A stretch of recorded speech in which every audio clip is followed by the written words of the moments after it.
my wild cherry Diet Pepsi. And I got my blackjack gum here.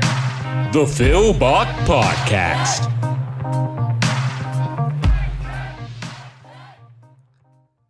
All right, welcome back to the Phil Bach Podcast. This is another flash episode. This episode is going to come and go. We'll be back with a guest and an interview-style podcast in just a couple days.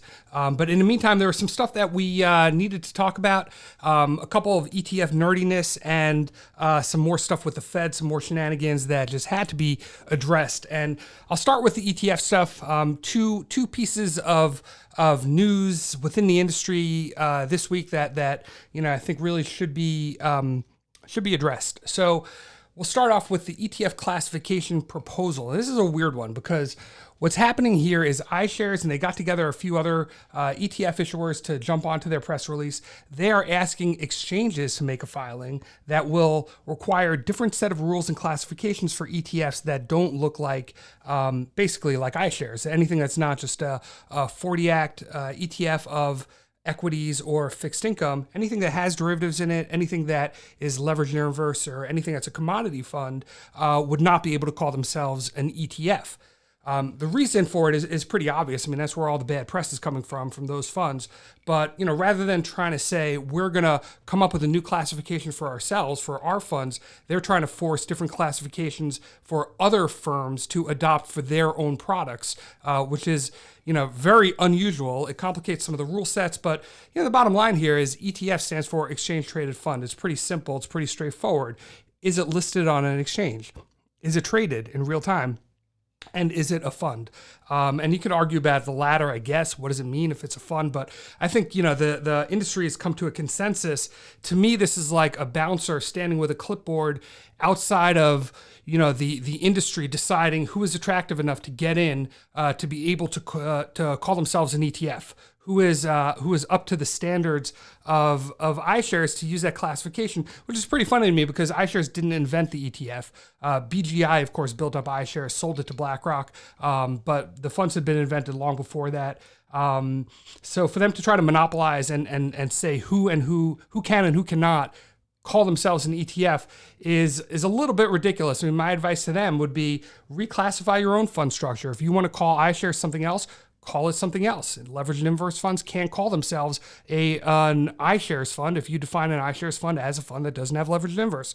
Really simple, but asking other people, not to change your own name, but asking other people to change their fund names and to create all this confusion in the market when people have already spoken and made very clear how they see these funds and how they classify them is a little bit ridiculous. Much as I would like to say nobody else can call their show a podcast, only I can, that would be laughable if I made that proposition. All right, next up is the ETF shareholder requirement. So again, it's a little bit wonky, but ETFs have a minimum shareholder requirement to stay within the listing rules of any of the major exchanges. They have to have 50 shareholders after 1 year. If they don't, then they have a cure period for a time they're trading out of compliance. It's not the biggest deal in the world, and 50 shareholders is not a very high bar, to be honest. However, there's really no point in it. There's no sense in this rule. It says nothing of liquidity. If there are 45 people out there that want to own a fund, there's a fund issuer that wants to sell the fund, who is to say that that cannot happen because of some arbitrary legacy rule that was put in place long ago? Why would you deny those investors the opportunity to invest? Why would you deny the ETF issuer their opportunity to potentially have a revenue stream down the road if they want to invest in it? This is particularly more important now as we're, seeing active non-transparent funds launch. Well, it takes, sometimes up to 3 years to develop a track record that investors will invest in. So during those 3 years, there's no reason why a fund should have to get into compliance issues because they haven't been aggressively marketing a fund until it gets that performance track record. There's also, there are instances, look at Jets, the airline ETF. For a long time, didn't have a lot of assets. Now, of course, airlines are in play. It's seen something like 65 straight days of inflows and $600 million come into it. There are funds that are cyclical like that. And if something doesn't hit their cycle within the first year, there's no reason why that should be a regulatory issue. So I sent a comment letter into the SEC. You can read it. I'll post it up on the Phil Bach blog on philbach.com. It's also, of course, on the SEC site, although if you're not used to those sites, it's a little bit hard to find. You look for trading and markets, then you look for rulemaking, then you look for the BZX exchange, and this is the May 1st rule change proposal. My comment letter is under there. The key point that I made in the article, in the comment letter, was that really two things. One is that the number of shareholders has nothing to do with liquidity. If you want to look at liquidity, that's all fair game, but this is not the right way to do it. And two is that there is obviously a huge concentration and anti-competitive issue in the asset management industry, and even more so in the ETF industry. And the SEC should be taking steps to alleviate that, not to exacerbate it. What I put in the article, I said it takes several years from the time that you plant a tree until it bears fruit, and no one would suggest judging a tree's harvest after 1 year. So that is that, and that is the week in ETFs. In terms of everything else going on, a little dodgy out there. It's getting a little dodgy out there. So Powell is just out, Jerome Powell from the Fed, saying that the system was fine. The financial system was fine before COVID. Nobody could have seen COVID coming, and up until then, there were no issues. Well, that's interesting. If there were no issues with the economy, why were interest rates suppressed for years? Why were there trillions of dollars going into the repo markets to keep the repo markets liquid going back to the fourth quarter of 2019? It's ridiculous. Obviously, they don't feel that way. And Powell also said just now in a 60 Minutes interview that there is no limit to what they can do under emergency powers. So we've got these people who are spending into oblivion, spending money to prop up financial assets, writing checks that we or our children or our grandchildren are gonna have to pay. More likely, we'll have to pay them in the next few years in the form of inflation, and doing so, based on theories and economic models that are proving themselves to be inadequate. They're proving themselves in real time. Remember, economics is not mathematics. Economics is theory. Nobody knows. Nobody knows what the relationship is between interest rates and asset prices, between inflation and spending. I mean, all these things are, they're theories that are consistently revised and debated. That is not mathematics. Take a look at this. So new account openings at all the brokerages came out. They skyrocketed as soon as stocks tanked because of COVID. And what does that tell you? To me, it says people want low prices. People will come in and invest at low prices. Low prices are not the problem. Inflating low prices to unsustainable high levels is not the solution. The problem is not that when prices fall, the problem is when prices are too high. That's what creates fragility in a market. These fools think that low prices are the problem if they spend trillions of dollars of our dollars in buying up these assets to try to pump up the asset levels, the prices of stocks, bonds, real estate, etc., then they're solving something, but they're not. All they've done is they've taken us right back to the fragility that we had 3 months ago. We're right back there. We still have that fragility. We're still being priced at levels where you don't have true buyers and sellers who are coming in, who are willing to pay, who are willing to invest, to own the assets over the long term, because the book value and the assets within those stocks is worth more than what they're paying. Wow, that sounds like a good deal. I'd love to invest that way. I'd love to get a great deal on a home and invest. But I can't, because everything is so ridiculously overpriced. And not only is it overpriced, it's overpriced because I have spent the money through the Fed without any say in it to prop up those prices as if that was, solving some sort of global problem. It is obviously not. We're being bankrupted right before our eyes by unelected economists who are relying on models that don't even work. I mean, look at the whole negative rate debate. They're making it up as they go along.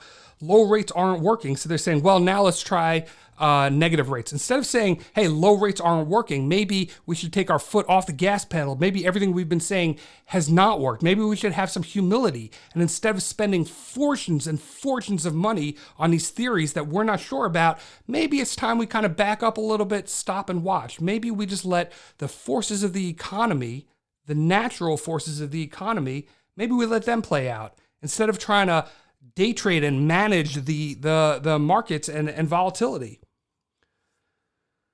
It's desperation. Negative rates are desperation. It doesn't pass anybody's smell test, and it's very clear that their theories have failed. So rather than back off those theories, they want to double down. All right, next up is the let them eat cake crowd. And these people are working in overtime. So you've got Krugman out there saying, what's the rush to reopen when unemployment is greater than most people are making in wages? What's the problem? What's the problem with unemployment? People are getting enough magic money from the government, and they're getting more than they would have otherwise made in their wages. Gary Cohn made the same point. Former chief operating officer at Goldman Sachs.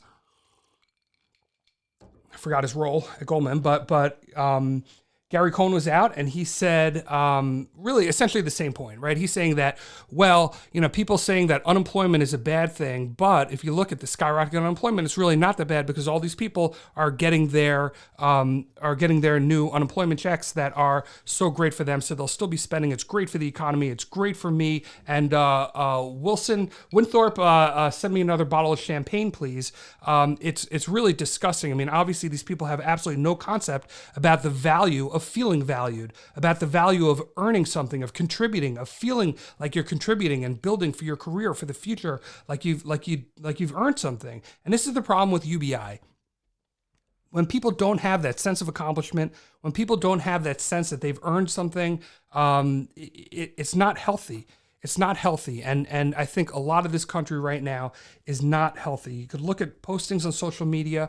You've got some people that are posting, pictures of their nightly wine and fine dining, while others are being absolutely decimated in the most horrible, painful way, losing everything they've built because they have a small business or a cash business, or they're unable to work in their gigs, or unable to write or do stand-up comedy or do acting or whatever it is that they do and love to do.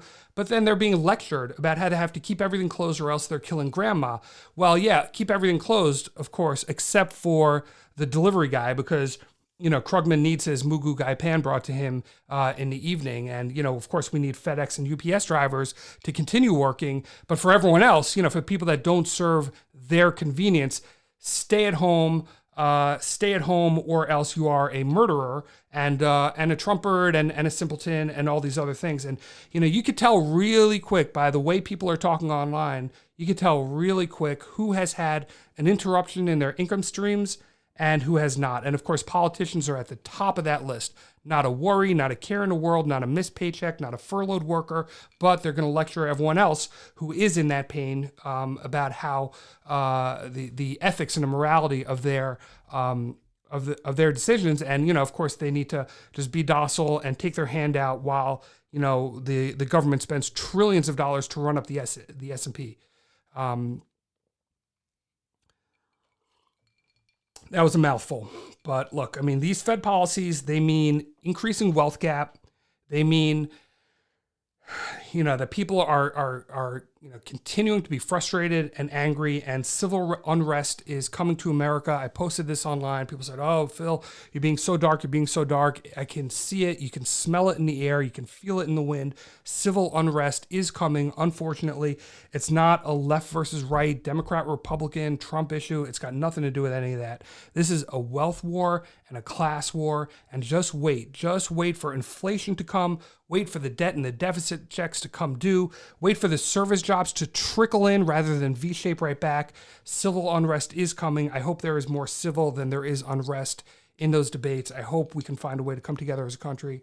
And that, look, this is a tough thing. A pandemic comes and there is no easy answer and there is no right answer. And even if things were managed in the best possible way, there will be ways to criticize, and there will be people who are unhappy, and there are people who have lost loved ones, and there are people who, will have lost income and money and their hopes and dreams in a number of ways. It is very much unavoidable to some extent, but if you look at the way, if you listen to people, and you listen to people that feel like they're on the short end of the stick here of everything that's coming out of all the initiatives from the government, of all the solutions and the policymakers. And if you stop and you listen to these people, you can hear a cry for help that is more visceral and that is much more of a warning sign than we've ever had in the past. And if you look at the youth and the young people in this country that are maybe graduating college, maybe about to graduate college, maybe haven't started their careers, and they look at their career options and the availability of jobs and their hopes and optimism for being able to get ahead. You can see that it is not a very positive, healthy environment right now for them. And these things always start with the youth. And I'm concerned. I'm very concerned. So hate to leave it on a dark note, but that's what we got. That's what I got for the week. And like I said, we'll be back in a couple days with a guest show. Thank you for listening.